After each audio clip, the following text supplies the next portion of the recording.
All right, guys, we want to see if we wasted a bunch of time or we got it right. This is the money shot. Say what? Welcome to the VTEC Academy. You're about to get schooled. All right, Scott, you've been mega busy. Yeah. You wrapped everything up. We got the blow-up valve, the filter brackets.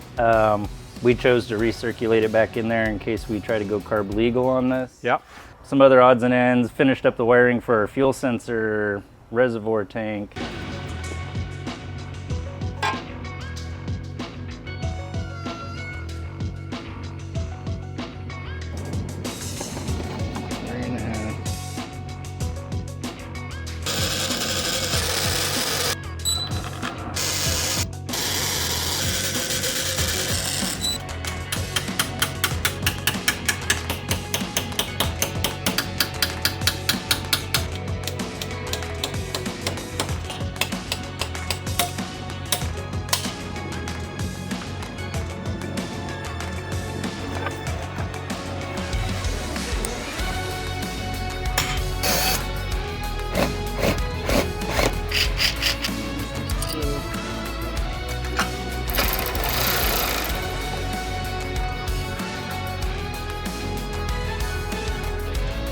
We got our O2 sensor put in finally to the downpipe.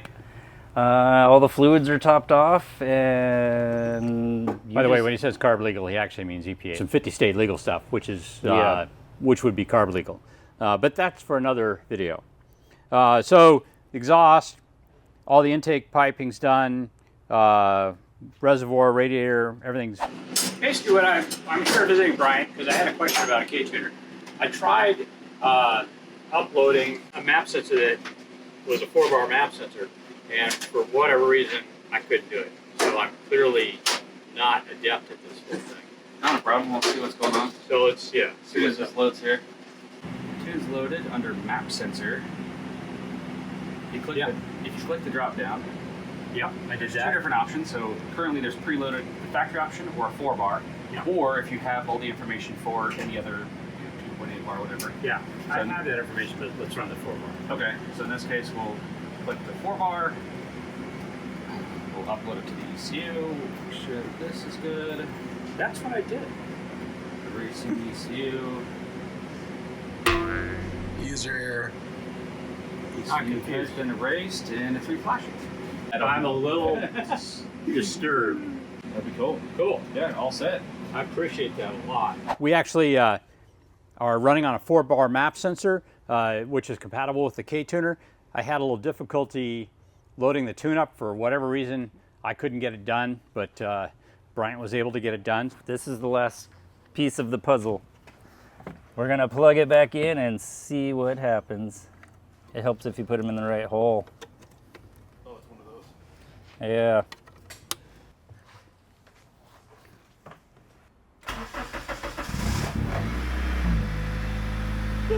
Success!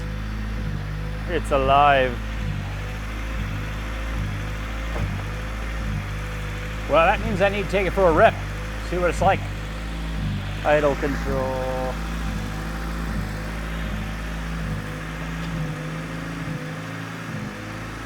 It'll smooth out.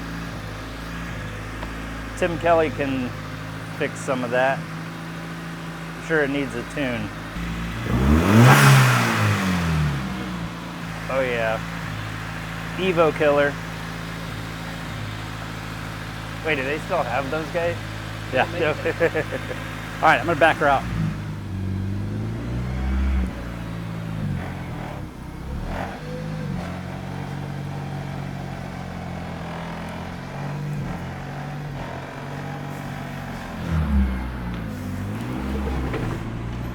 Okay, we're gonna take it for a little rip. I don't have much gas in here because I didn't want to put a bunch of fuel in because I want to put E85 in, only about 3 gallons.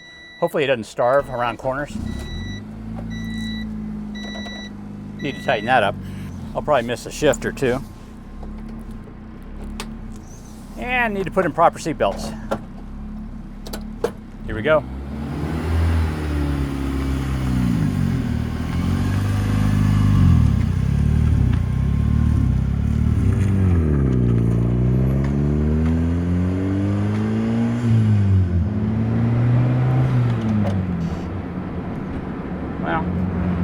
hear a little boost. Here we go.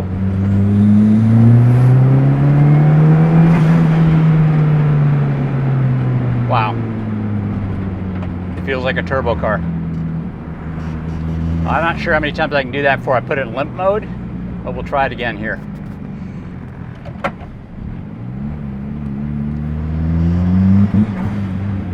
We're in limp mode. Yeah!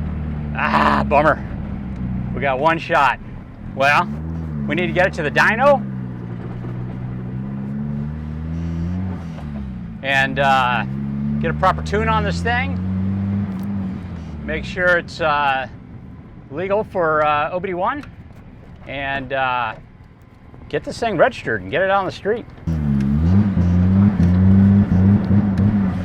Yeah. Here, maybe I can do a lower RPM thing.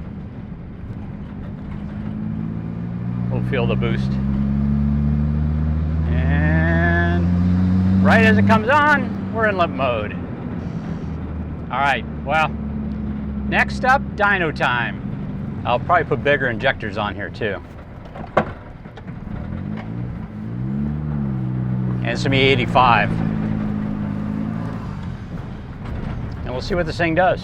Well, this thing turned out really, really nice. Unfortunately, I wasn't able to get really a good test drive because it doesn't have a boost tune in it yet.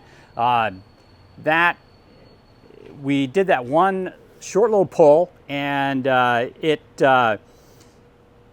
had all the promise of a turbo car that it should have. Then I went to make a slightly longer pull, and it was in limp mode already. So I would imagine the fact we don't have a boost tune in here is the culprit. And we do have boost, so we're going to need to get this thing to the dyno and figure out a proper tune for this thing. I think we can actually make this EPA legal. The Hondas are pretty clean burning. The RDX turbo is pretty clean burning. We should be able to get it so that it would pass OBD1 inspection level, which is what this car is, of course. And then we can get it on the street and drive it around a little bit more. I think that'll be a lot of fun. This is actually only my third turbo project. I've done a bunch of superchargers, but my first turbo was my EM2 Civic. We did that a long time ago. That we did along with Miles Batista at RevHard. Then we took that turbo and threw it on our EK to run Time Attack. That got modified. Then from there, we did a full race turbo on the EM2. So I'm not super experienced with the whole turbo thing, so this is kind of, in my mind, new to me. Those were 15, 20 years ago. I'm really looking forward to getting this thing out there on the track and seeing what it'll do. I think it's a nice, small, quick spooling turbo, and it should work ideally for what we're doing here.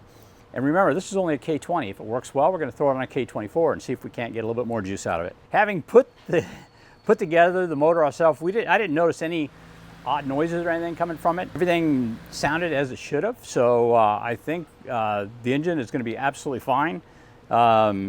It's always, you know, a question mark whenever you start mixing and matching parts. It's like when we put an RSX head on top of an Accord motor, we had a problem with actually piston contact with the head. But this setup seems to be pretty easy, and I'm certain that when we put a K24 bottom end on it, it'll be just as good as well. We will, you know, check and make sure there's no contact, but I think this is going to be just a killer setup, and really, really looking forward to running it a little bit more. Anyways, guys, thanks a lot for liking and subscribing. Next time we'll be at the dyno, and we'll see what kind of power this monster makes. Okay, this thing is all buttoned up. Our turbo K23 head on our K20 is working like it should, but unfortunately it keeps going into limp mode. We're in limp mode. What's the answer? Viagra. So let's head to the dyno, get a little tuning done, and see if we can't fix that. Welcome to VTEC Academy. You're about to get schooled. Okay guys, we are back with Budget EG with the K23, and as you know, last episode it kept going into limp mode. What we're after today is a little automotive Viagra. So we're here at Exact Dyno. We're gonna go ahead and throw it on the dyno and see if we can get it tuned up. Now this thing isn't ideal. It's still got the stack 310cc injectors, I hope. And we're running on premium gas, 91 octane. And we do have a boost reference fuel regulator, so that should help us get a little bit of fuel flow. The two things I'm worried about are whether or not we have enough injector in order to get our goal, which is 250 horsepower today. And I'm hoping we have enough radiator so it doesn't overheat. It is 112 right now. Probably by the time we get started, it's gonna be about 113, 114. That's warm, and that's gonna affect how this engine runs, and that's a pretty tiny radiator. Anyways, guys, I'm here at Exact Dyno, and let's get this thing fired up and see what it does. Exact Dyno uses a Dynapack dynamometer in order to measure. It has the shields off right now. That's actually to help it cool a little bit better. But we are on a hub dyno. We're looking for 250 horsepower. That's probably about the theoretical maximum for these injectors, although if they're boost reference, we might be able to get a little more than that. But this is all an unknown. This combination has never been tried before. Remember, K23, which is a EP3 engine. That's the block. The head is from an RDX. The turbo is from an RDX. And we have it all buttoned up and ready to rock on the dyno and see exactly how much horsepower we get. So for the base tune on this engine, what we're going to be starting off with is an EP3 tune. So basically a K23 tune, because it doesn't have the VTEC on both camshafts, although it does have 40-degree VTC. Anyway, this is what we're going to be starting off with as our base tune, and we're going to go from there. So kind of be like an EP3 with a turbo slapped on.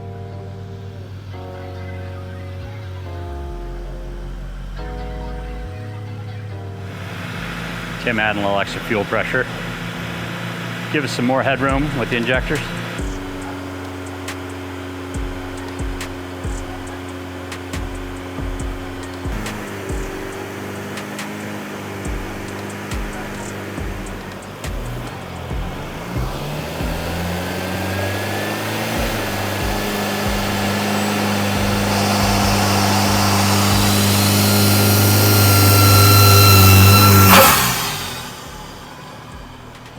Yeah, it's a blow-off valve. Yeah. Now it's got manifold pressure to it, so I'm assuming it should stay closed. So it's the blow-off valve, not the waste. The blow-off valve.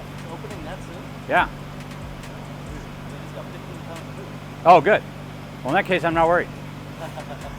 Well, even with that short little run, we actually wound up with 221 degrees of water temp. So my fear of the radiator being too small is already realizing itself.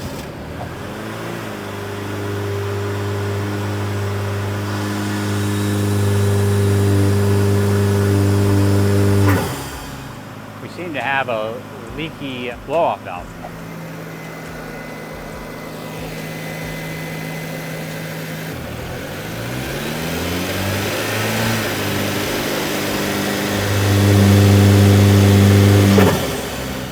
We seem to have oil coming somewhere on the timing chain. I did notice the guy that had helped me out with the white valve cover had dropped it and cracked it, so I'm wondering if we've got a crack on the corner and it's coming out, or if possibly we did something incorrect with the timing chain cover. It seems to be dampest near the timing chain cover, so maybe it got bent and that's the problem. We'll have to get up on the lift and check it out. I'm gonna go ahead and put a bigger radiator in it, and I'm gonna fix whatever that problem is. And then we'll see if we can't investigate this a little bit, figure out why it's leaking, make sure that's exactly what is leaking. I'll disconnect this so I can feel it rushing out. Yeah, exactly. Well, it's a start. Thank you very much for joining us on another episode of VTEC Academy, and we'll talk to you later. Fixed up. No, that's not it. What the hell did I say earlier? What the f did I say earlier? Tell me what it's like to live with superpowers. I don't know, but I'ma get it. Hey guys, we're back here in the garage working on stuff. Welcome to VTEC Academy. You're about to get schooled.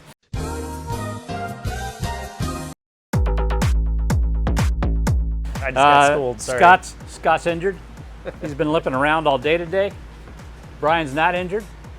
He's been fine. Yeah. Days young. We are here working on Budget EG. One of the things we had a problem with at the dyno was we had an oil leak. And it was interesting, it was like sprayed out, so I knew it was hitting at least the belt. You guys found different, didn't you? I'm gonna go with crank seal. Crank seal? Because we cleaned everything off, fired it up, and it just instantly started making spatters of oil flinging out from behind the crank pulley. So I'm going with crank seal. I didn't see any drips coming out of the tensioner cover. I didn't see anything coming from up top, like on the VTEC solenoid or anything. Right. I'm gonna go with crank seal. Yeah, quite often the problem is actually this cover on the tensioner, because they'll bend when you take them off. Oh yeah, no, it's trying to pry it off that Honda bond. It performs it. Exactly. But because this is a used engine, assembled with used parts, probably didn't change that seal, or possibly nicked it putting it all together. Yeah, that's possible too. So we're going to assume that's a seal. So I'm going to go order a new one, and I may actually just go pick one up, get that stuff off there, and we'll change it out and see if we can. Yeah. Once we get that done, we'll take this thing for a rip. And I didn't want it spewing oil everywhere where we're driving around. We'll take it for a little rip. Even though the tune is not complete, it's safe. It's safe for driving on. So we'll do a few pulls on it and see what it does. Good done.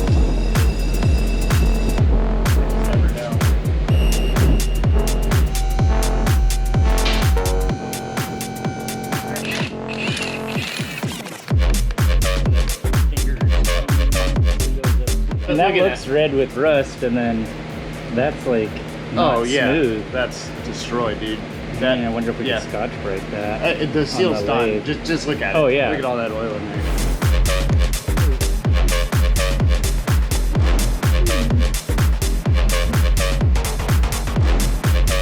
That was the bottom. That's where it was leaky.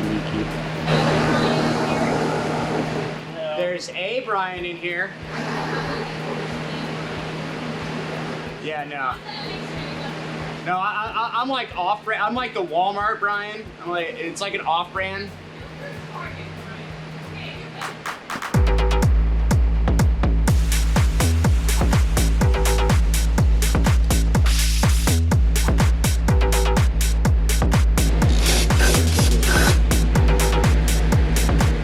If you love it, lube it. Words of wisdom. Putting rubber on a dry shaft doesn't usually work out that way.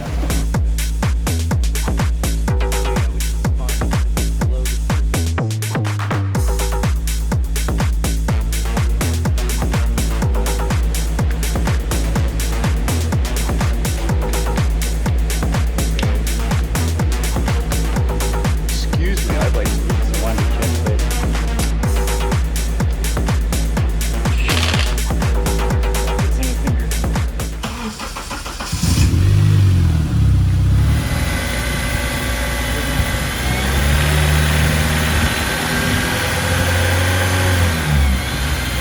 There was just vapor floating in the lake.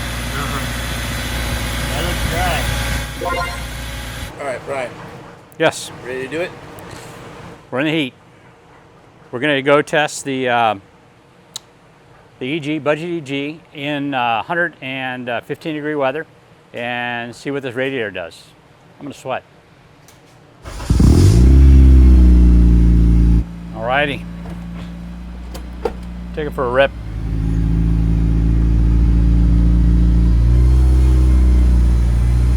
So far, so good. It's not overheated yet.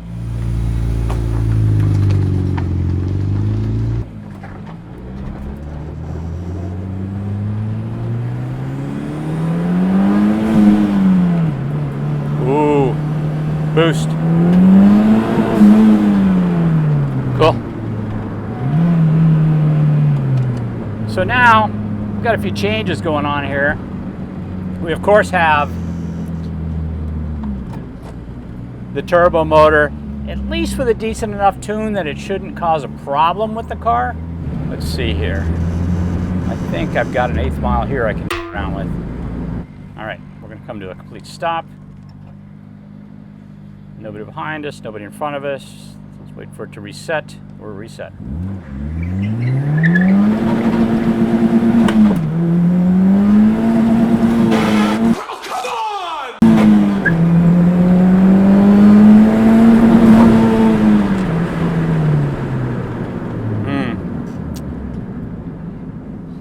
Well, missing shifts all over the place.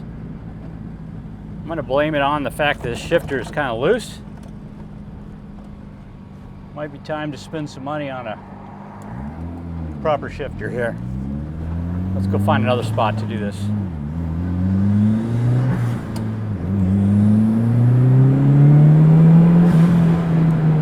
Holy shit, this thing's fast. Well, it literally feels like a 300 horsepower car. I've driven a few. All right, I'm going to try and be a little more careful with my shifts this time, see if I can't get them correct.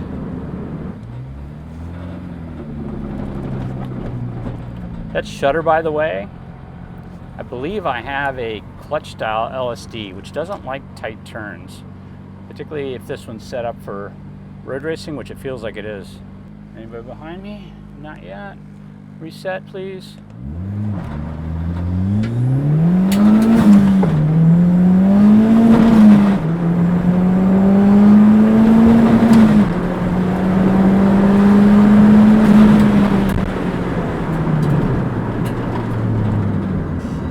Not tremendously faster than the Fit, but oh my God, did it pull hard. Got a 1036 at 76 miles an hour, about 0.3 of a second faster than the Fit was, but honestly, this thing's traction limited. So, and not tuned. It scoots.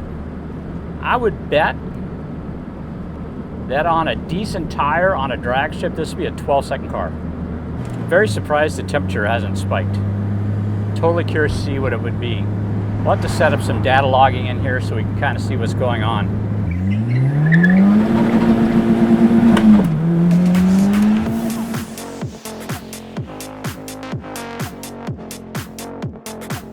Okay, passed the heat test. I didn't, but it did. Actually, let's talk about that. So the heat, we have a factory water gauge in here. It stayed mid-range the whole time, so it didn't get that hot. I did a couple fairly hard pulls, pretty fast. I mean, you can feel the boost. So it was making good horsepower. I'm curious to see what it does. I think what I'm going to do, I'm going to put a boost gauge on it. I'm going to put a real live water temp gauge on it so I can actually see what's going on with this thing, and then we'll take it out again. But we have a bunch of other stuff we need to do to it too. We need to get it tuned properly. Now that it's not spitting oil all over the floor at the exact dyno, I think we can get this thing tuned and see what it's doing. And there's other things to do to it too. So there's more stuff coming. Anyway, guys, thanks a lot. Hope you enjoyed this short little episode of VTEC Academy. Please think about liking and subscribing. Make sure if you got a friend that's thinking about a turbo, yeah, we're gonna discover a lot of stuff on here. So this is just beginning. Turbo is fun. We are slamming on Budget DG to try to get to our dyno appointment. So we don't have another fail. Exactly. So we are switching over to Hondata, putting new injectors in it, and then we're going to get our butts to the dyno. Cool. Welcome to VTEC Academy. You're about to get schooled. Come with us.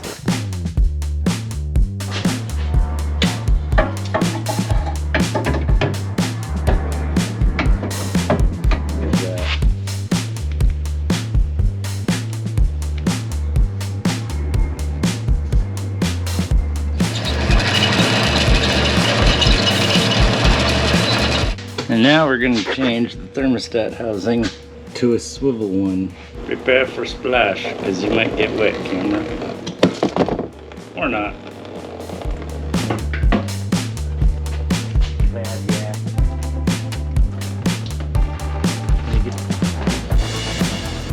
No way to do a dog leg like that. Well, now I gotta find some hoses. Hoping it'll be convoluted.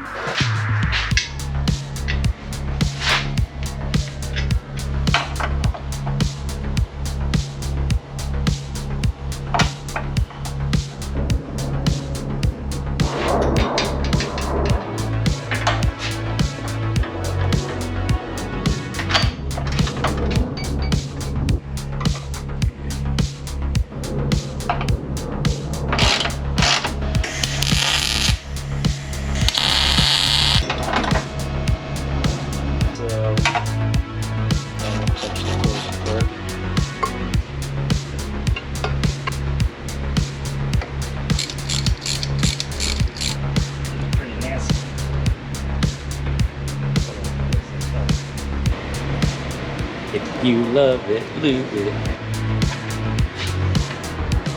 So we're back here with Budget UG, getting ready to go to the dyno. Waited to the last minute, like I always do. Black wire. Or the brown wire. We got some 650cc injectors from AUS Injection here locally. Really smoking deal on these things. They come with the injectors, the adapters, and then also a wiring adapter. Yeah. So Scott popped those in real quick. We fired up the fuel pump to see if we had a leak. We don't. By the way, we decided we were using a K-tuner ECU in this, and we were having a little bit of difficulty with the live tuning. I happen to have a Hondata as well. We're gonna go with the Hondata V4 because it has E85 input as well, so it can tell how much ethanol you have in it. That was one of the things we wanted to do. I just happened to have an ECU that was set up for our Prelude with the turbo, and we plugged that in, and it apparently has 650cc injectors too, because when you fired it up, Get fired up. it Sounded good. Yeah. We went through the wiring real quickly to see what's up. With the K-tuner, 2 wires go back to the ECU. With the K-Pro, only 1 wire goes back to the ECU, so we needed to make some changes there. But need to leave in about 30 minutes, so need to button it all up, get the last couple things done, and we can get it going. No leak. Sweet.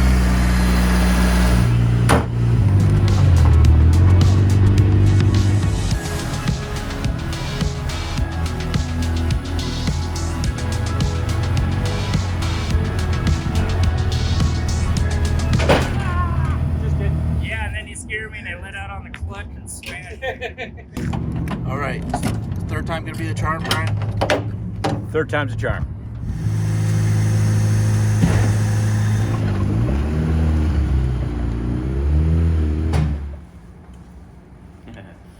All redone.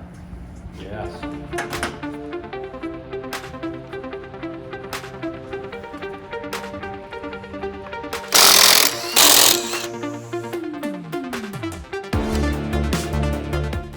All right, guys, we are back here at Exact Dyno.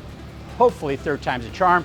We are looking to see what kind of horsepower we can get out of here. We got our ethanol sensor on here. We've got a K-Pro V4 now to do some live tuning. And of course, obviously, this is the K23 bottom end with the RDX head. So we're hoping to make, got at least 250, but I'm shooting for over 300. So let's see what we get.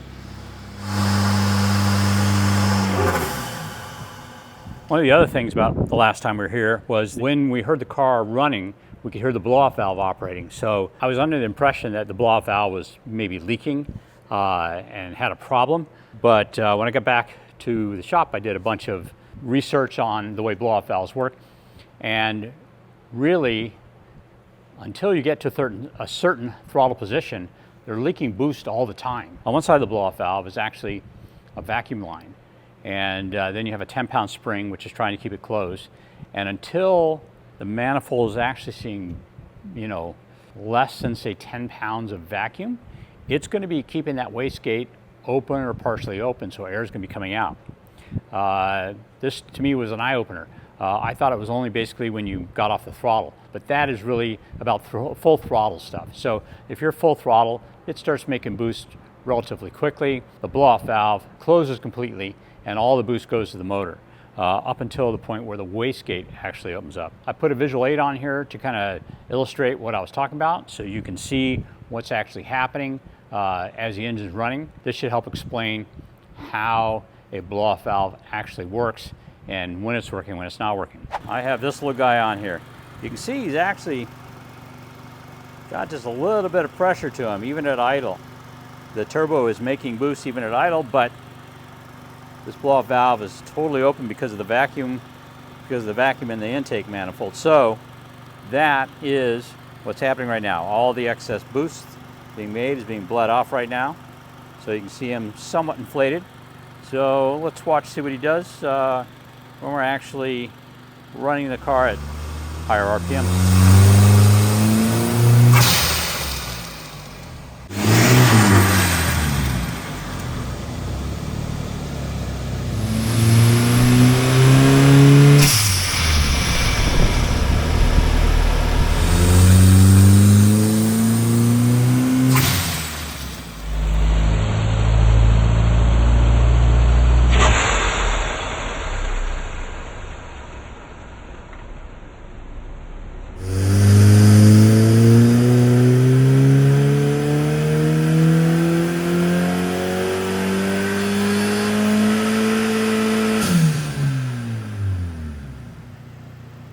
First try, basically, the turbo spooled super fast. So we think we got a bunch of pre-detonation because the boost went up so quickly. It wasn't running particularly lean, but it wasn't probably as rich as it needs to be. We also have E85 we can work with, but because the base map he's using, the other guy had a totally different turbo. It didn't spool nearly as quickly as this one. We have to just kind of figure it out. So got to understand that how quickly the turbo spooling and do timing and fuel appropriate to it, and see if we can't keep it at that nice high torque level where we'll make tons of horsepower, or at least what I want to make.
Let's go see what this little thing will do.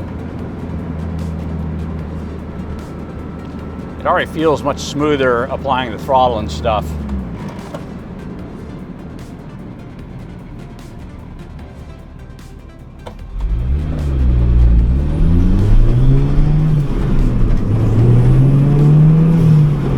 So last time we got this thing tuned, we really didn't even get near what kind of maximum horsepower it could be. We did a couple of tries, weren't able to do live tuning, so we weren't really certain that we were getting what we needed out of this thing. So this time around, we're able to do a little bit better tuning, and now we should have a little bit better idea of what this car will do.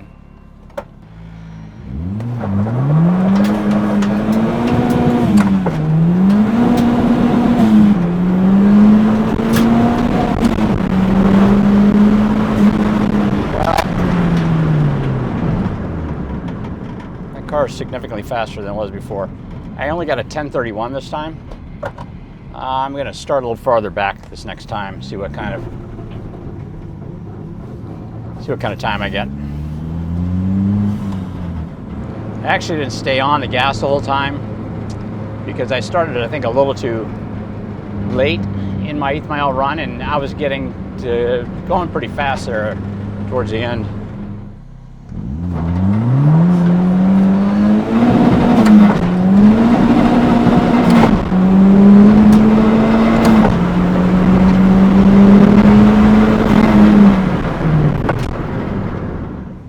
Little problem with traction there.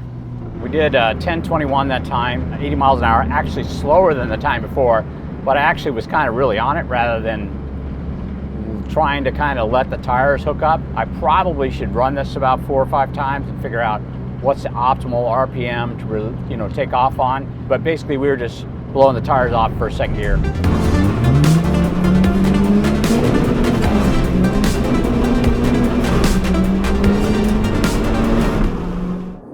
Wow. Look at those tires. They're kind of old. I think I need to make about 4 or 5 launches, kind of try to figure out what the optimal RPM is to launch at, to not just kind of haze the tires. These are old, so I'm definitely going to put some new tires on it and maybe something a little bit wider. And we'll take it out again and see what kind of 8th mile time it does, but it's definitely faster. That first run, 84 miles an hour. I started a little too late in the 8th mile, and I was getting at a speed that I was feeling like it was a little bit unsafe. So I let off early.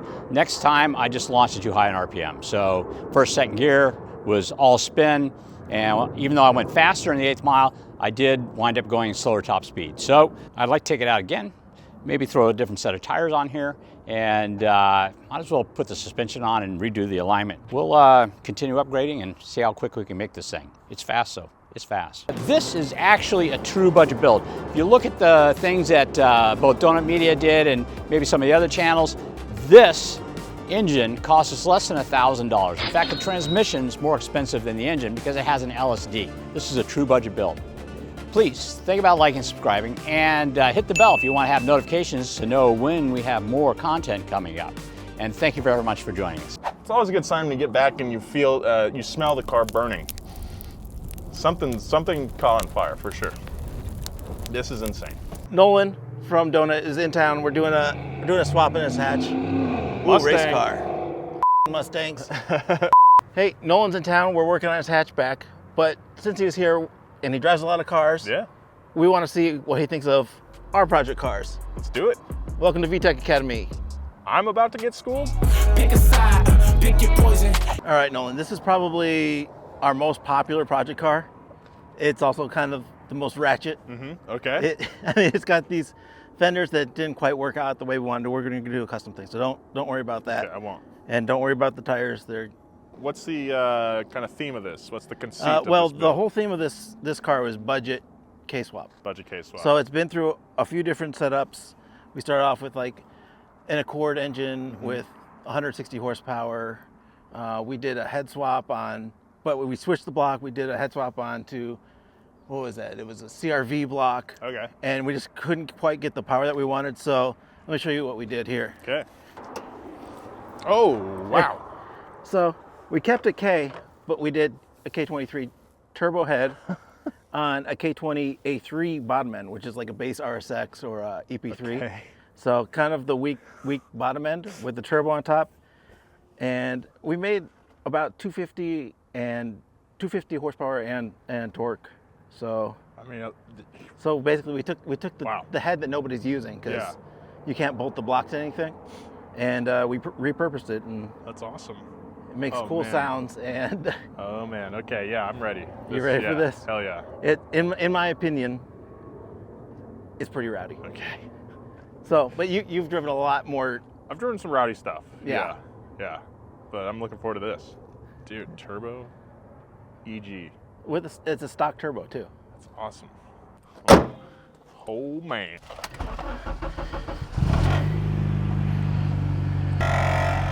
What is that noise? It's custom. It's a fender. It's a fender. Cool. Do you see a yeah. thing down there for me? No, I don't.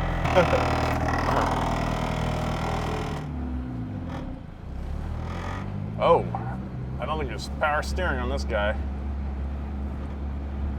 Just fine, I'm strong. Sort of. Oop, don't kill it, don't kill the car. Okay. All right. Yep, no power steering. Hear that turbo already. I'm rolling by myself because this seat doesn't have a seat belt. So it's just you and me, dear viewer. Wow.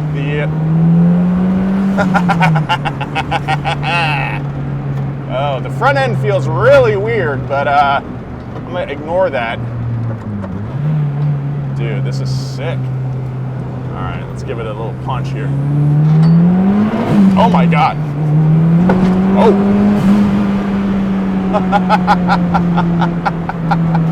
Yeah, I can see why Aaron said this was a little sketchy. Because it's a little sketchy. And by a little, I mean very. Oh my God. This thing's stupid. The front end literally feels like it's gonna take off at any moment. I hope everything's tight up there. It doesn't feel like it. The front end gets very light when you get on the power. This thing is nuts. Come on. Why? All right. Oh my God, it's just spinning.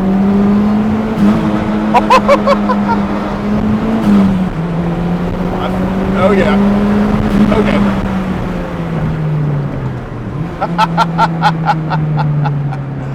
Oh, this thing is stupid as hell. What? This thing's so dumb. This thing's so dumb. Here we go. Oh my God. Okay.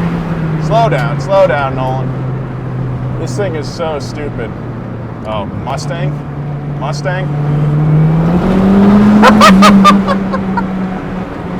Okay. Dude. This is my favorite for sure. This is awesome. This thing is so stupid.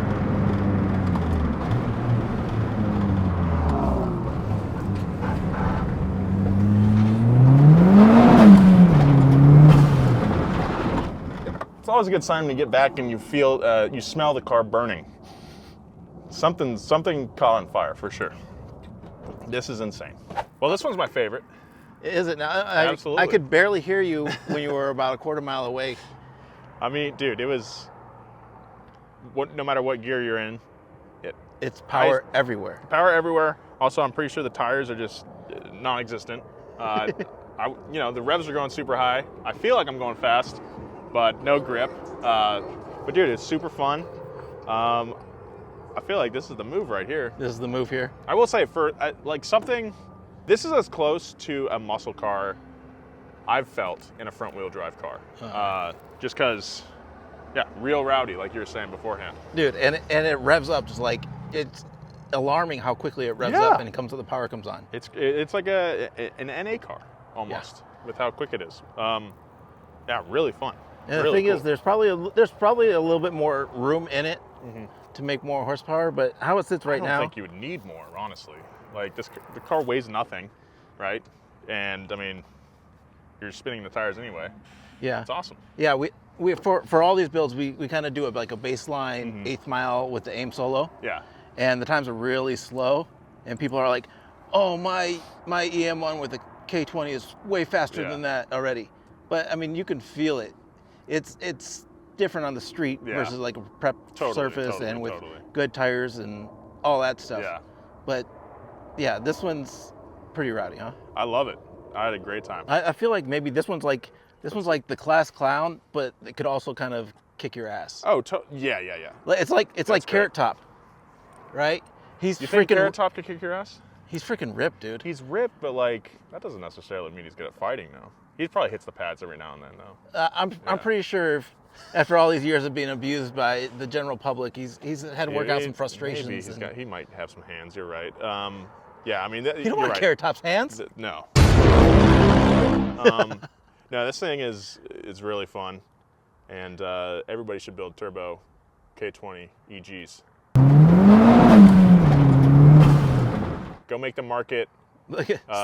Just turn the market upside down, guys. Because nobody wants those K23s. Yeah. This is just a stock size turbo too. It's pretty incredible, actually. This thing rules. Oh, this thing is stupid as hell. Thank you, Nolan, for giving us your honest opinion. No problem. Did any of them suck in a way? No, I think they're all great in their own way. You know, like we said, they all have their own job, and they all exceed at their job. This guy's unemployed, but he's fun to hang out with. You know. Oh my God. This weekend we're heading to the drag strip. So I got my EG with the K23 turbo, and I'm going to make it faster without doing any tuning or adding any more boost. Welcome to VTEC Academy. You're about to get schooled.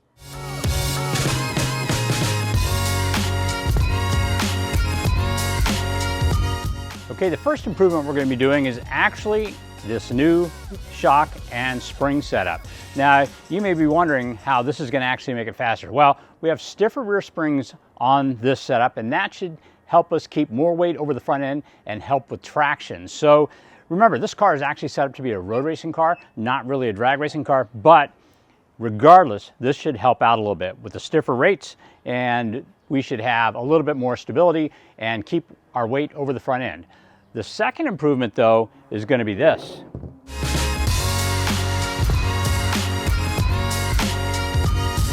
These Koenig decograms, 15 by 9 with 245 Nanking CR1 tires.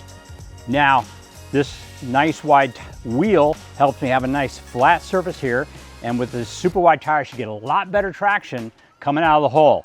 Plus, I actually had a problem in second and third gear. As the turbo spooled up, I would spin the tires. This should solve that problem. I'll be ready to go.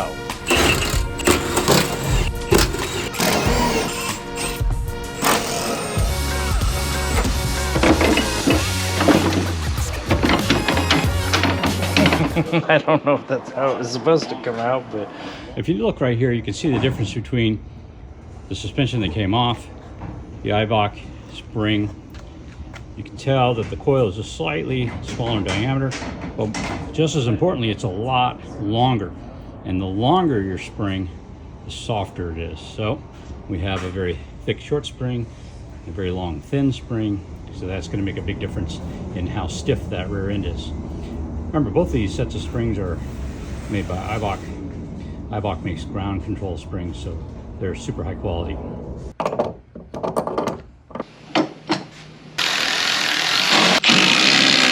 You know, the A-arm should probably be tight and have a cotter pin in it, so, you know. It's all good.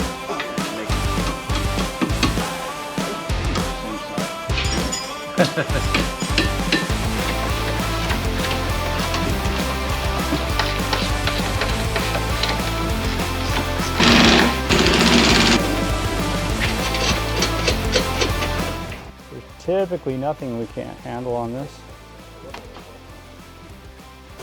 I wonder if it may actually go lower than that, because it may be, we'd probably put the wood underneath the tires.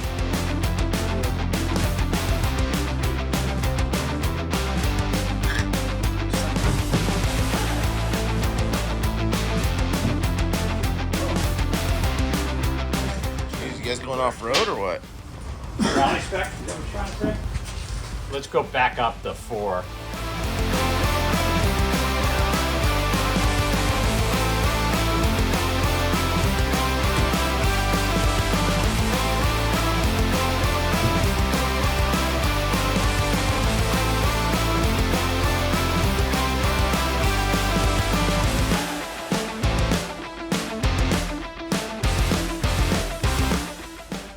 I think it was made for plus 35.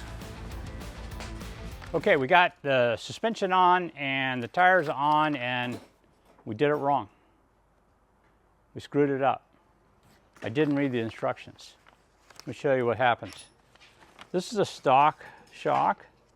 See this part that goes on here on the bottom? We're supposed to actually knock it off the shock and install it. It's funny because as we're installing it, we saw some lumps on the Coney body, and I'm like, what are those for? Certainly it doesn't go all the way down that far. It doesn't.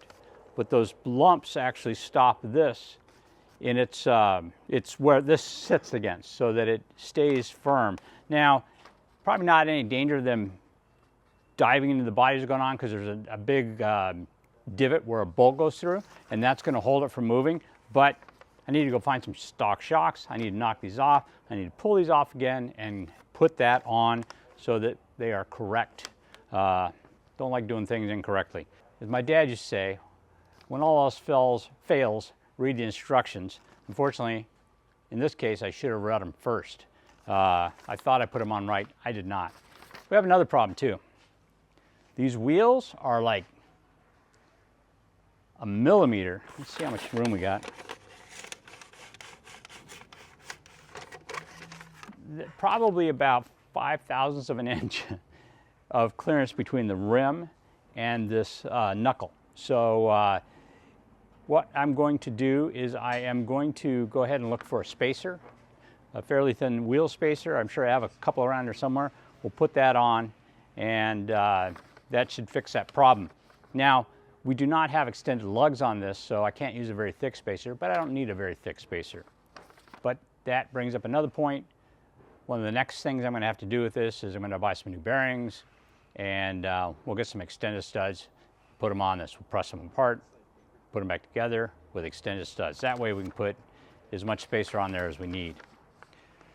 Dang. So we've got just a few thousandths of clearance on the side of this rim, which is a pain. And we went and found these spacers, relatively thin, about 5 mil.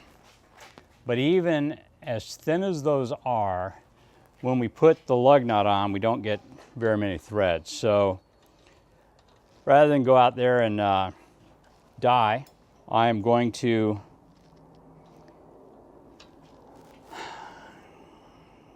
we still got 2 days.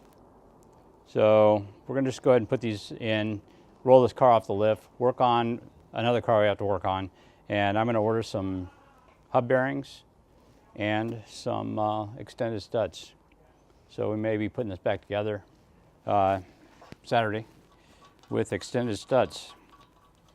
Yay. Day 2. After everything we've gone through, trying to put a few wheel spacers on here to get a little clearance between the rim and the knuckle, we wind up, of course, with no real thread bite on those lug nuts. So decided to see if we could get extended lug nuts. And I walked around in my office and I found a bunch of extended lug nuts in a box, which was cool. We need bearings as well, so I went and looked in another area that I store a bunch of stuff, and I found these brand new Civic hub bearings. So what the hell? Let's just go ahead and put long extended lug nuts in here so we can put some wheel spacers on here and get this right. I was gonna have to do it eventually anyway.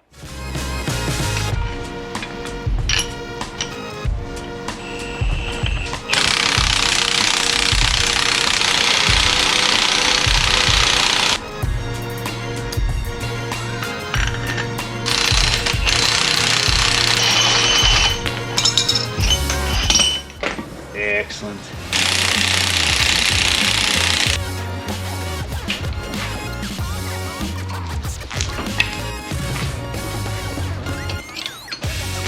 Whoa. Aw, nuts.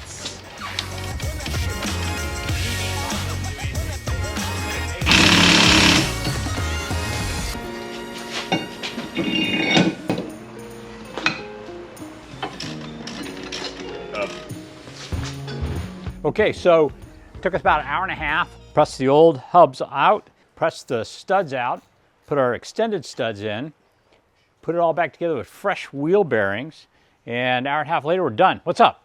What are you thinking? I was rapping. You're rapping? You're... Anyway, we got down, we got funky, and it's all done. Let's pull this thing out and... Case closed. Case closed. A little bit damp today for a test drive, but we'll do a test drive tomorrow, 8th mile, see what these tires do. Yeah, that should be good enough.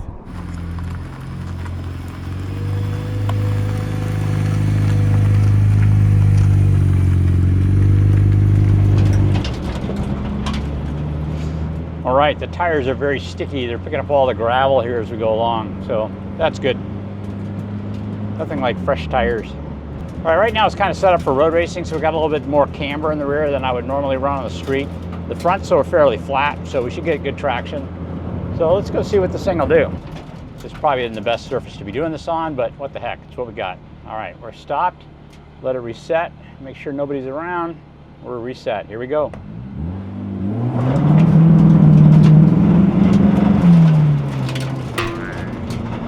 That was odd. We had some serious problems with the RPM. Let's see if we can get over that.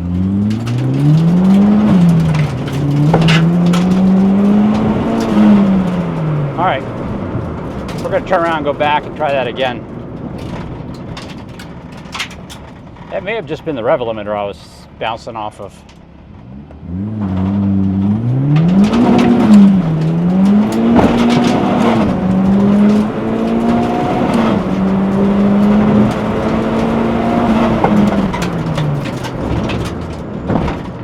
Oh my God. Well,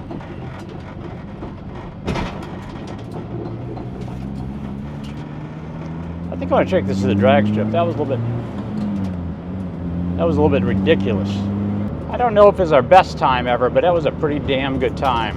This car feels like it's gonna be pretty fast tomorrow at the drag strip. I don't want to take too many runs like that because this is not the safest venue to be in. I would like to have a 5-point harness. I would like to have my helmet on. So this is a bit fast for the street.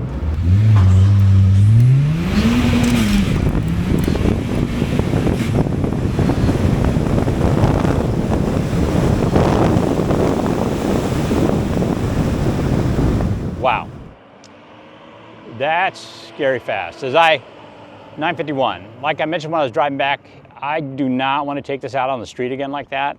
Next time I want to drive this, I want my 5-point harness on, I want my Hans device on, I want my helmet on. That car is just not, it's too fast to be safe. And obviously I need to do alignment as well. I mean, wasn't that squirrely, but it's scary fast now. We're going to take it to the drag strip tomorrow, and if it gets it through tech, we're going to take it down the strip, see what kind of quarter-mile time it does. But this is currently the fastest car we have. I know I was lifting before we got to the end because I was just like going, I'm going really fast. And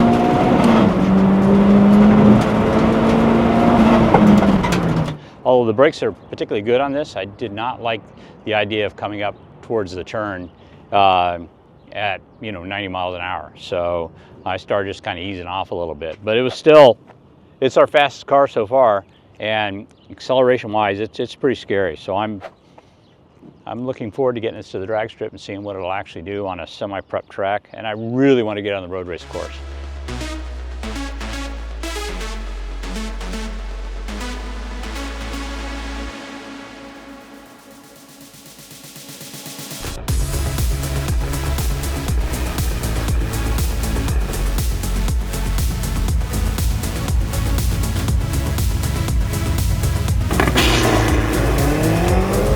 Past tech? Yeah, but the tech is pretty much based on how fast you're capable of going. So we will pass tech for a slower speed. All right, as you guys have already seen, we took this thing out for our little 8-mile run over by the shop, and it was kind of scary. So we just ran this through tech. Surprisingly, we're good for a 10-second run, although we're not going to do 10 seconds. I think it has to do with the fact that it's largely stock. Engine bay, I don't have a supercharger sticking out of the hood, so they kind of teched it, I think, a little bit more gently.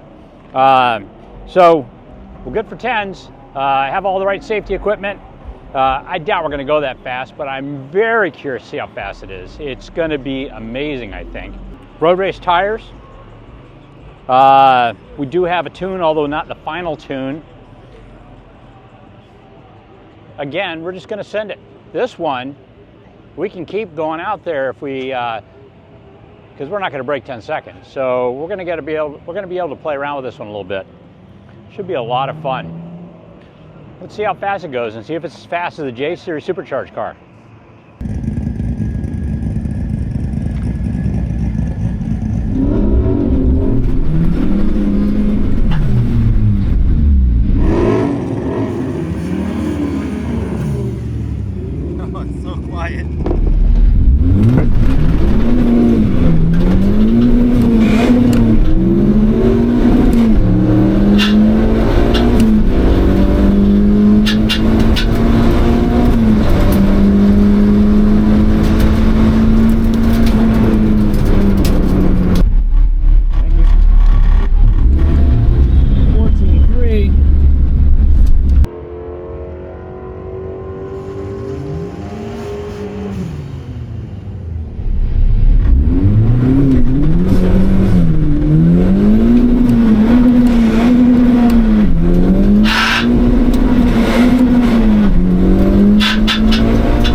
Oh, the top end.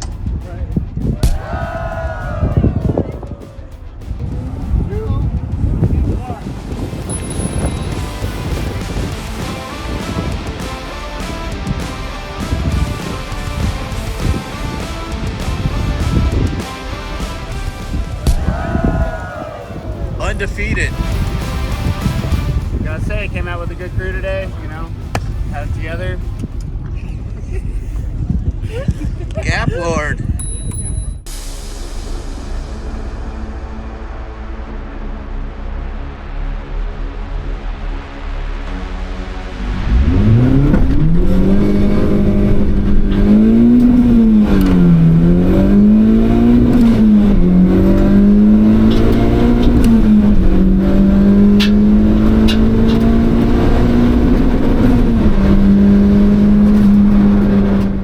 So I found myself to be a little challenged by this car. Having difficulty finding gears in this thing. I took it out first time. The launch was pretty good and it felt pretty good, but the second to third gear, for whatever reason, it took me a couple tries to get it in the third gear, and that was kind of nuts. I took it out second time and I could not for the life of me find second gear, and I could not find third gear. It probably took me 4 tries to get it in second gear. I had to really let the RPMs come down in order to do it. So that was a bit of a puzzle. I don't know if I'm out of practice or if there's something wrong with the transmission, because I didn't seem to have that much trouble shifting when we were on the street the other day. So not sure what's going on there. I might try seeing if there might be something up with the slave or the clutch itself. There might be a problem there, but we need to do something about it. But I did want to compare the 8th mile time between this track and our track back at Hassport. The best 660 I had, or 8th mile time, was a 9.6, which is actually pretty comparable to what we got on the street. Didn't we get like a 9.8 on the street? I think something else that. Like a 9.8. So it's actually, I mean, 0.2 of a second is a lot, don't get me wrong, but kind of nuts how close it was on a prep track and there. Although, caveat, I did miss the second to third gear shift, so there could easily be 0.4 of a second right there had I not missed the second to third gear shift. So 2 things. Biggie, I need to practice. I need to get my butt out here on Friday Night Drag. It's been, gosh, since I drag raced probably 15 years. So I am sucking right now. Just not doing well. So I have been road racing a little bit, but I need to get my butt back out there. So this story is not over. We will get some different times with clean shifts and try to compare what the road is like back by the shop and what it's like here at the track and see what's going on. So look for more trips to the track with both cars.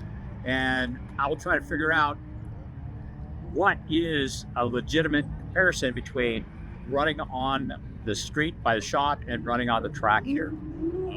Right now, it goes, man, I suck. It's horrible. Wrap it up. All right, so guys, thank you again for coming out and following along with us on this video for Budget EG. A lot more coming with this car. It is going to be a road racing car, actually, not a drag racing car. Anyways, if you want to see more videos on this car and some of our other cars, why don't you think about liking and subscribing. Also, click on the bell so you get notifications when new content comes out. And thank you very much for joining me. Catch you next time. Guys, we got Budget EG and we're trying to get serious. K-serious. We got to get it ready for Southwest Speedfest. Welcome to VTEC Academy. You're about to get schooled. VTEC Academy is Honda Performance.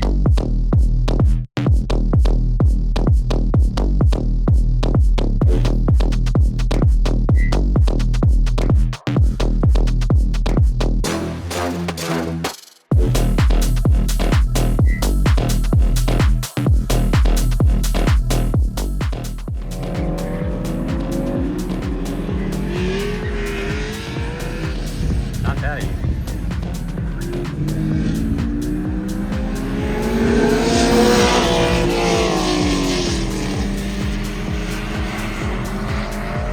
Well, guys, we're trying to get this thing ready and I need some help.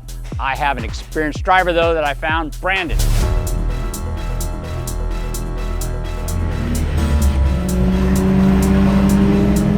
Brandon Welsh from U-Wrench here in Tucson. He's an experienced race car driver. He's done a lot of setup. He's gonna help me with this car. You've had the car for a week. What'd you find wrong with it? What do we need to do? So the brakes on it were phenomenal. The only thing that we had the biggest issue with at the track was the heat.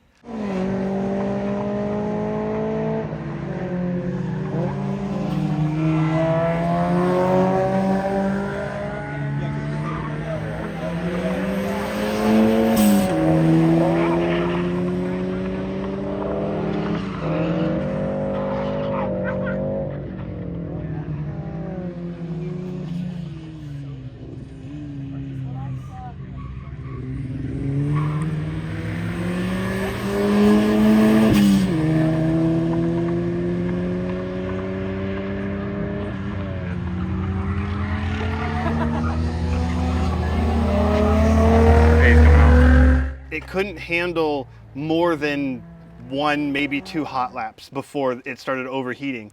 I adjusted the alignment. We did some ducting for the radiator and everything to try and not have to remake the front end of the car. The seat I lowered. We did corner balancing on it. We got it to about a 49.8% cross balance. Weight balance? Yeah, which pretty much means that there's 6 pounds on one cross more than the other cross. So it's very little with this thing. It weighs about 2390 with me in it. I also swapped out the steering wheel to a deep dish one that's slightly bigger than the other one. A little it more helps leverage. with a little more leverage because it is a manual rack. So with the 245s up front, we have to have control. I also adjusted the rear camber, the front camber. I went to go out and test it again, and then we found out we had no brakes. So before I did some damage, I just drove it home. Actually, we wore the pads down. Toasty. Yeah. I hadn't checked those, thinking that my couple of trips to the track hadn't really worn them out, but they did. Apparently, we were down to metal almost on one of the things. So, so we're going to redo the pads. The brakes aren't an issue though; they work well when there's pad material. As far as the overheating, remember I wanted to try and be stealthy with this thing, so I have like a 3/4 wide radiator, and then 1/4 of it is intercooler, and that's really not going to work. We're going to need a full-size radiator, and then that's going to mean they're going to have to put an intercooler in front of it. So not going to be so stealthy. We'll figure that out. Ducting. We had hoped would help it. I know in the past I've been able to actually get more laps on other cars with ducting, but this one did really kind of helped. It was one of the, like, I didn't get to go to the track with it, but when I was driving home, I gave it a few runs through the gears out in Mexico, and where it's legal. Yeah, it would jump up about 7 degrees from just a quick flooring. Which, granted, if you're just driving around town or you're doing drag strip, it's not going to cause a problem. But when I do nothing but floored on the track, it is a problem. It's going to be an issue.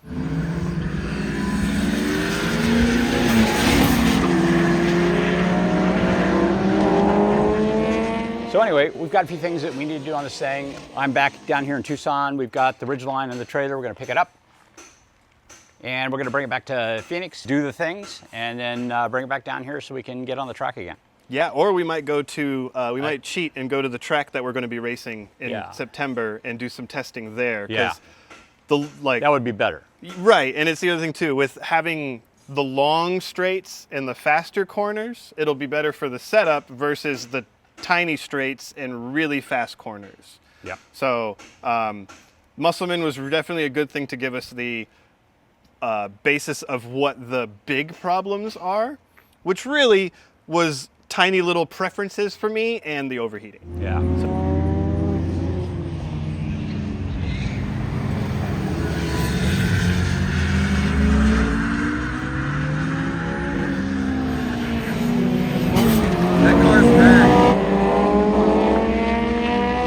Okay, so based on your review, I'd say we gave you a car that was a C+, B-. We can improve on that. So what I'm going to do, bring it back down to the shop, take care of all the things, and give you back an A+ car. I like it. All right, very cool. Thanks, Brandon. I appreciate your help, as always. Anytime, sir. And if you guys are down here in Tucson and you need help with just normal maintenance on a car, check out U-Wrench. U-Wrench works on all kinds of cars, and you've been an experienced mechanic for quite a number of years. This particular setup, you can actually rent space to work on your own car. Yes. They have a paint booth here so they can do painting. On top of that, they have experienced mechanics here. If you want to just turn it over to somebody and have it done right, you can do that as well. So, and again, all makes. There's Porsches, BMWs, Dodges, Subarus, all sorts of stuff here in the lot. And of course, they do Hondas as well. Yes, we do. All right, cool. All right, let's get this thing down to Phoenix and get some work done.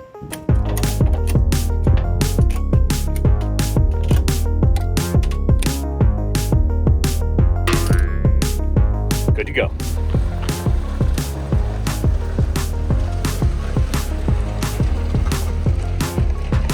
Okay, Budgie DG is back in the shop, and we are going to complete the improvements we discussed with Brandon. So upgrade the brake shoes. Obviously they were worn out. We're gonna upgrade them at the same time. We are going to upgrade the cooling. That means a bigger radiator, something that is a little bit more capable of cooling this thing. Then that means we're gonna have to redo the intercooler as well. That's gonna have to go on front of the radiator. So, got a few things to do before we can get it out to the track next time. We're gonna get it done because that's what we do. Hey guys, think about subscribing to our videos and maybe sharing it with a friend. Also, don't forget the bell. That way you get notifications when a new video comes out. Okay guys, Budget EG is back in. Trying to put it on his helmet, on his hat. But I'm not going to remember what I said before, so I'm just going to go with whatever I want to say. Yeah, sounds like me. All right. Free ball it. We're getting ready for Southwest Speedfest, and we've got work to do on Budget EG. The budget's getting blown, by the way. Say what? Welcome to VTEC Academy. You're about to get schooled. VTEC Academy is Honda Performance. We got Budget EG in here, and we have a cooling problem. So the solution is more cool. So I have this CSF radiator that I helped CSF design, oh God, probably 10 plus years ago. And what we need to do with this is put this in here.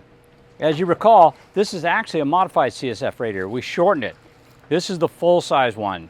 Now what's going to wind up happening is my intercooler is going to go from here to across the front. So no more stealth look on this particular project.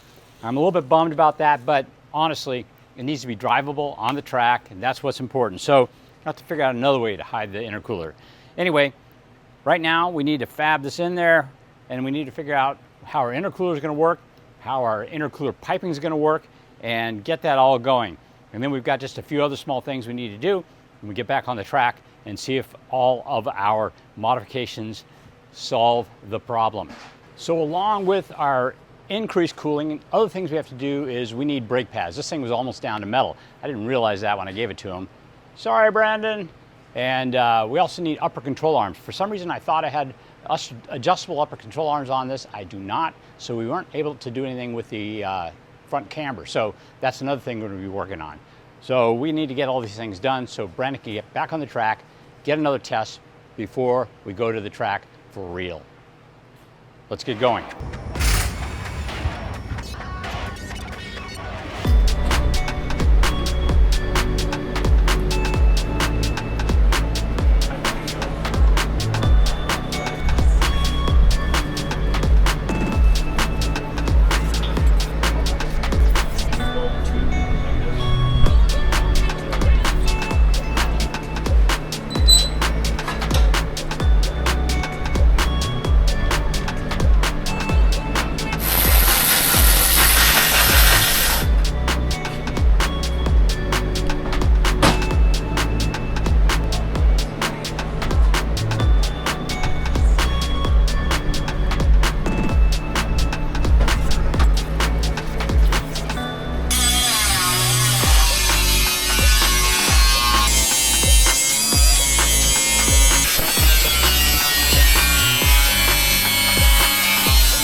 So the radiator has been mounted.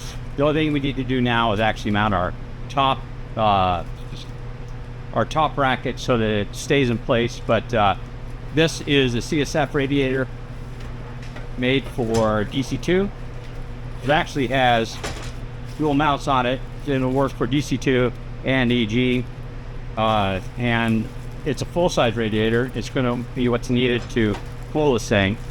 So because we had put a custom radiator and we had to move our mounts, we took the stock brackets and actually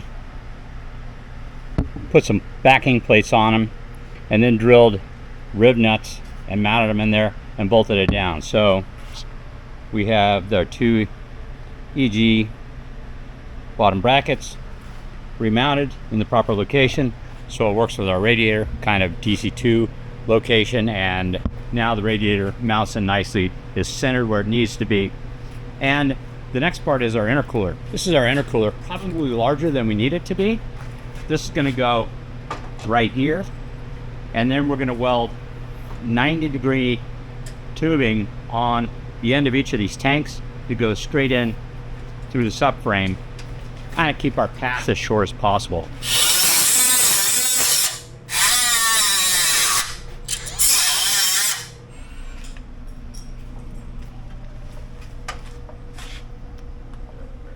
We also modified the bumper support. As you can see now, it's less supportive, but we'll reinforce that. So this is going to allow us to get a lot more air to the radiator above the intercooler. For the intercooler, what we're going to be doing is using a basically budgety eBay intercooler that I bought some time ago for another project. Right here, this intercooler will mount in front of the radiator. There's actually going to be probably enough room between the intercooler and the radiator for us to mount radiator cooling fans so that we can have those. These CSF radiators are really thick, and although there's enough room to mount a radiator on the transmission side on a non-turbocharged vehicle with all the intercooler piping and everything we have, it's going to be a little bit tight to put a radiator fan there. So we're just going to mount it on the front of the radiator behind the intercooler, and that should do it for us. So now all we have to do is make it happen. I am changing the upper control arms on this car to give it some adjustability. This car's had its bushings replaced, so everything's tight. The other car, like, it just moved right out the way.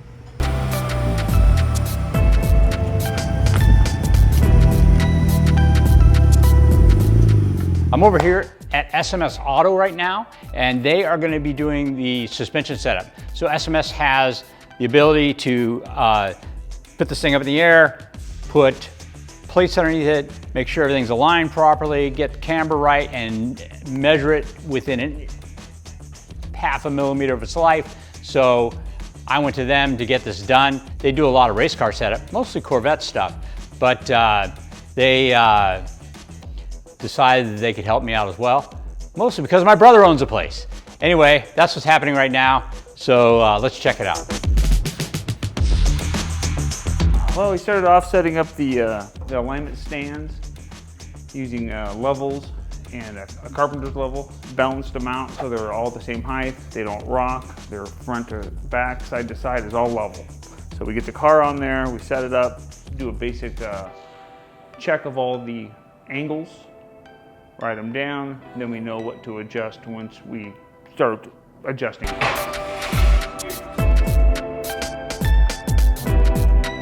Once we get the camber set, all 4 tires, then we put on the alignment strings, which are really handy. They're nice fluorescent orange, so you can see them well on the measuring tape.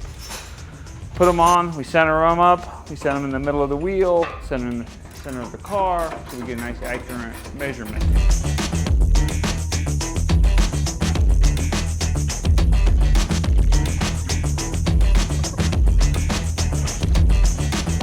We neutralize the sway bars, and then we'll put on scales just to make sure that we're 50-50 on our cross weights. And then overall weight for classification. That's basically it. We also added the driver's weight to the driver's seat to compensate for the driver so we know what it is when he's in the car. We don't care what it's sitting in the parking lot. We want to know what it is with him in the car. Yeah, it's a clean little car. Should go pretty well. We'll see.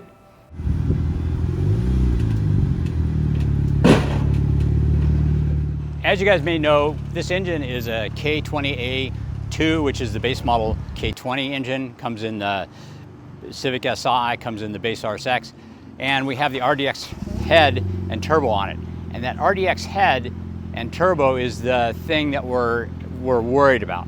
One of the things that we're having a little difficulty with is the manifold. The manifold actually has water ports in it, and it seems to be superheating the water. So we put a bigger radiator on. We're hoping that fixes it. And maybe even if we do an E85, that might further help mitigate the heat problem. But we're here to discover what the turbo does. So we've tuned it so far with the turbo just kind of as is on the engine, and it actually has 2 stages. Inside the turbo, there's a flapper valve that's actuated by a solenoid, and the way that works is at a certain RPM with the RDX, it actually slowly opens and closes it, and that helps keep boost where they want it. Now on our particular car, we want to use it more like VTEC. We want to just kind of open it all the way at a certain point and see what kind of horsepower we can make. We're hoping that in the closed position where it's restricting the thing, we're going to get a fast spool at lower RPM. But then at the higher RPM, when it becomes less efficient, we want to be able to open it up so that we get less back pressure and hopefully more boost because the turbo is spinning faster. So we haven't done this before. We haven't got to that point. We're hoping that we can get that sorted out, maybe do a tune with it under restriction and see where the power curve is, and maybe without the restriction, see where the power curve, and maybe there's like a switchover point we can achieve, like VTEC for the turbo. Anyway, that's what we're hoping to do, and we're here to see if Tim can make it happen. I am flying blind here, guys. I have read how this turbo works, and I'll be honest with you, I still don't totally get how it's working. I really probably should take one apart and look inside and see what's going on. Maybe that'll give me a better understanding, but hopefully it all works out. We'll see.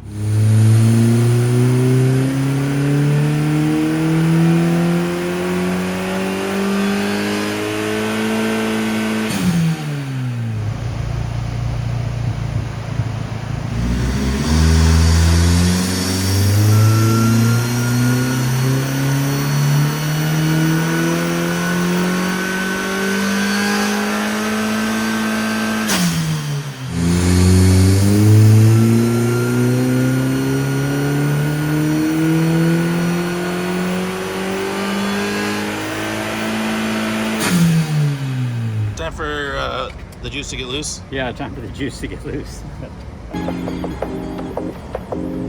Does it smell like corn? Yeah, it does.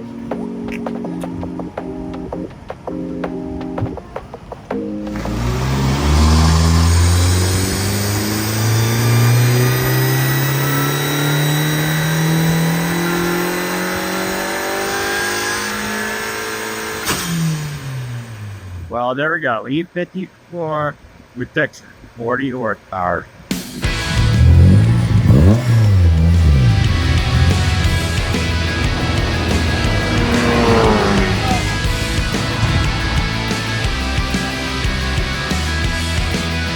All right, so we're here at Southwest Speed Festival finally with the car. Brian and everybody did a lot of work getting the bigger radiator in and the intercooler in. We got everything checked in. We did actually have to, or Carter had to bring us some interior pieces because we need them for the class we're running with the car. Let the big dog eat. Yes, sir.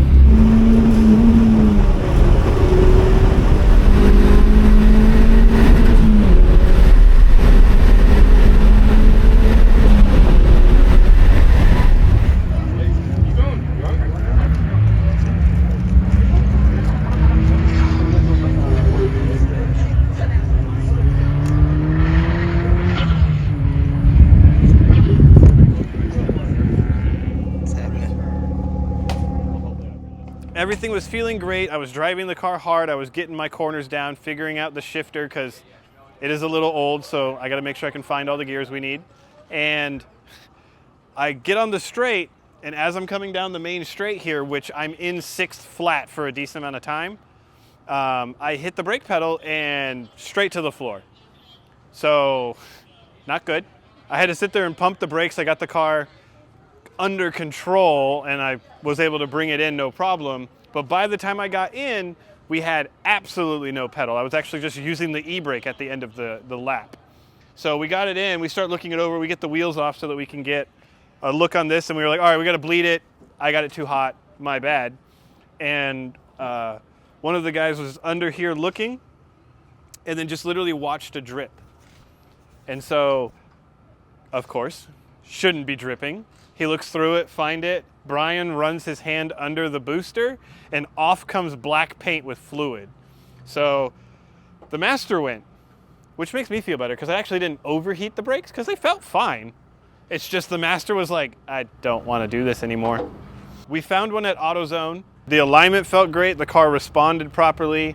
The power comes on really nice. It's actually manageable.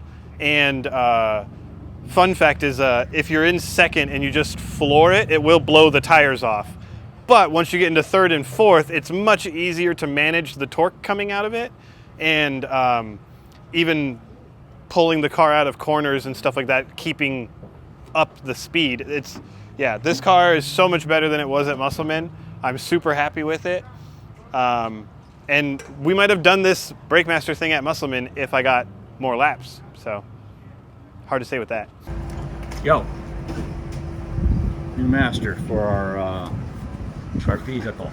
I mean, we're gonna wind up taking the quick disconnect off right here, unbolting this, moving this out of the way. Good show. I mean, what was it? My lucky number was Mario, and I was like, it'd be a good day.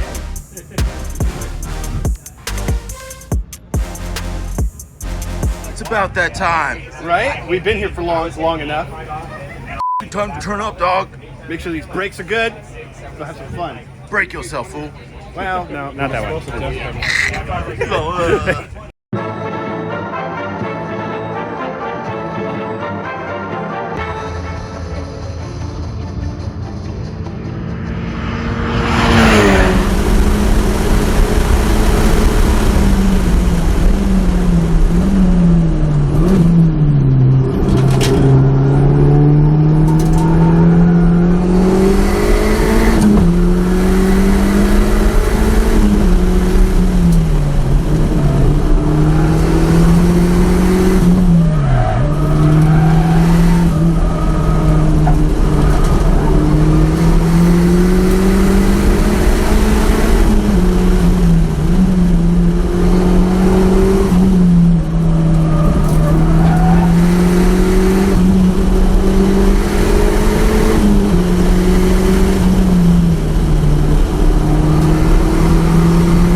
How'd it feel? It's pretty. It felt great. The car's quick.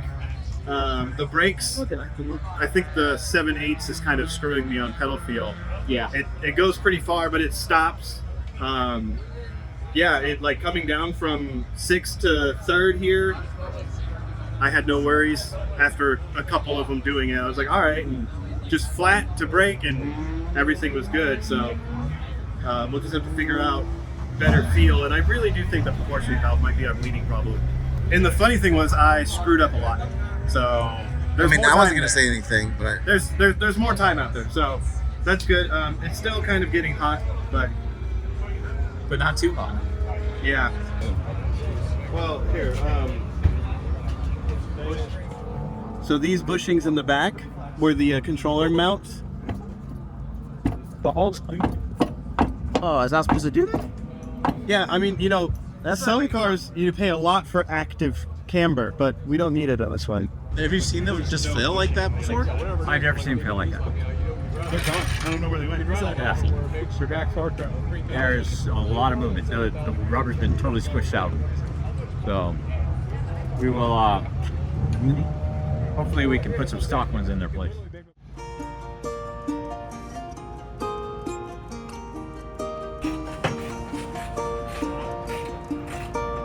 Good morning. Good to see you there. Up and at 'em early, huh? Yeah. But we're lucky we found that out yesterday. Yes. Like that way you could bring those this morning and we can get them in with somewhat of bushings, whether or not they're good or not. But yeah, better than whatever this is right now.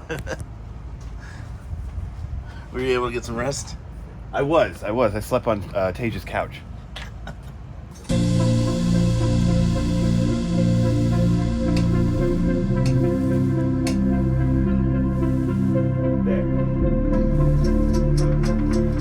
Our friend Tony Zerka, who's helping run the event for Global Time Attack, I showed him this because, you know, it's interesting, right?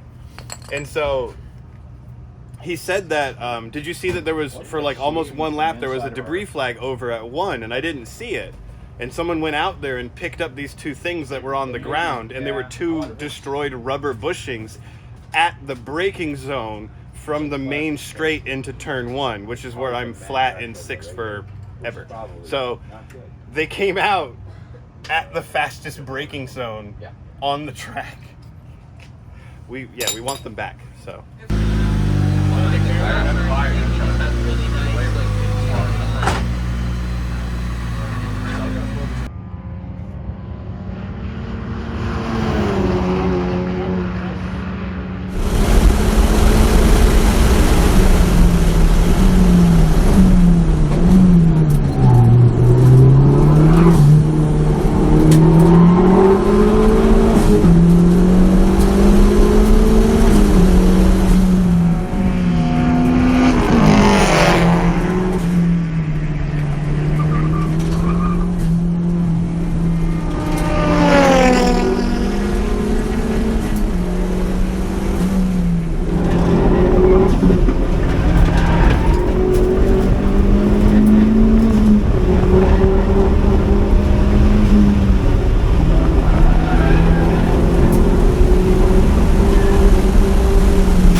All right, so I say, in spite of the fact that you're able to break something every time you went out, we had a really successful weekend.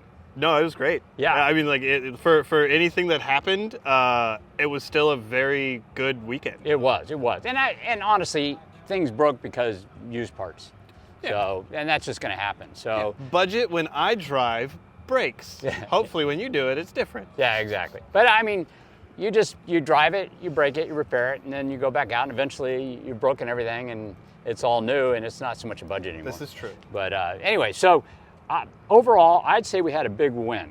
I mean, compared against the other cars in the class, I mean, figure how much this car costs versus some of those other cars. Oh, yeah. Oh, yeah. So, I mean, for another $40,000, we could have gone a lot faster. I mean, I think even for what we're into this, or what this whole build, everything costs, we're still not a year of car payments for the other cars that we're going against. So let alone them modifying them. Yeah. Just owning the car for a year. Yeah, exactly. I mean, Budget EG did great for a budget project. I think it's done very well. And so next on my list is some budget modifications.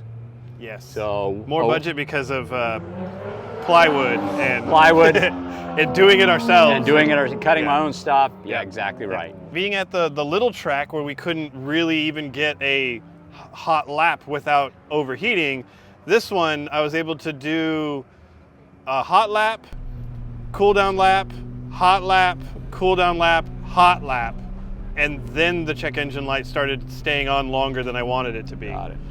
Which it still wasn't even going to limp mode, where before it got hot enough to literally just pull all timing and be like, you need to stop. Yeah. Where this time it was just like, we're warm, cool down. Yeah, I think that obviously as a track build, it wouldn't be good for a 20-minute session, but as a street build, this car would be amazing. Yes. And I think we're gonna try and figure out a little bit better cooling, maybe get some of the air out from underneath the hood, because it may just be blocking up in there. And we didn't fully duct the radiator. So I think we can do a little bit more work on the cooling and maybe improve that a little bit further. Agreed. So, yeah. No. And I mean, with power delivery, I have no complaints. The horsepower and torque, everything came nice out of the corner. I had manageable understeer. I'm sure you guys could, like, if you pay attention to it, you can see it in the video of how much I'm turned and how I'm walking out. Like the brakes feel great as how fast the car is slowing. The pedal doesn't feel great, but that's just going to be updating this 32-year-old stuff. Exactly. Yeah, I think we got some clogs going on here, but we'll fix that. Yeah. Yeah. Old car, old parts. Some of them broke. Just to kind of recap, we went through the master cylinder. That was the first thing that went. The bushings. Bushings in the upper control arms. That was number 2. Yep. And unfortunately, the death knell was the shifter cable. The shifter cable broke. But all those were very old used parts. So it's understandable with the shift cable happening. Which, granted, the shifting on this didn't feel great. Okay. Even to begin with, when we were at Muscleman and all that other stuff. So I just kind of chalked that up with, like, okay, it's old bushings, you know, so on and so forth. Yep. So the cable might have been going and it's already. kind of like how the brakes might have been going. Yeah. Because, nothing changed until there was nothing there. But this is how we figure this out. This is. We go to the track, we run it hard, figure out what's going on, and we improve it. Yeah, if you're not driving your car with the mentality of you're trying to break it, you're not going fast. That's right. We're in street class with GTA, which, if you don't follow GTA, it's also known as the Supra class. So there's a bunch of Supras. Actually, these two here are 2 of the mini Supras in street class. And we were talking to the one who's actually in first right now. I think he might have that locked in. There is one more session, but getting hot. So yeah, it's getting probably warm. locked in. And he has just under 800 horsepower. And, street class. And all sorts of downforce, I would imagine. Oh, yeah. No, it's got a wing. It's got splitters. It's got anything. I don't know what size tires, but they're bigger than ours. I guarantee that. And so it's just one of those things of, like, this event was, can we take budget EG to a time attack and do well? Which, as you were telling me, dollar for dollar, right? As you were telling me, we have like 8 of these for one of those cars. That's right. There was, I think the best part about the weekend was all of the talk about the car as we were going through grid, or, you know, you were standing with everybody watching the session go, and everybody. Oh my God, that's hauling ass. Yeah, I was in grid going out this morning, and a guy walked by. He was filming all the cars. There was a bunch of cars that were technically faster than me, which is how grid happened. And as he got up to the car, he went, "This one's fast. This one's fast." And I was like, "Yes, sir." So we've got a few things that we need to do this thing. Hopefully we can bring it out again soon, and with some improvements, and kick some ass. So yeah, absolutely. Hey guys, we're going to go ahead and wrap it up for this episode of This Car. Thank you very much for joining us on VTEC Academy. And Brandon, thank you so much for making the time to come help out. By the way, you can check out his YouTube channel. What's it called? U-Wrench TV. That's right. In fact, he's got a nice facility down there in Tucson where you can actually rent garage time with a lift and everything.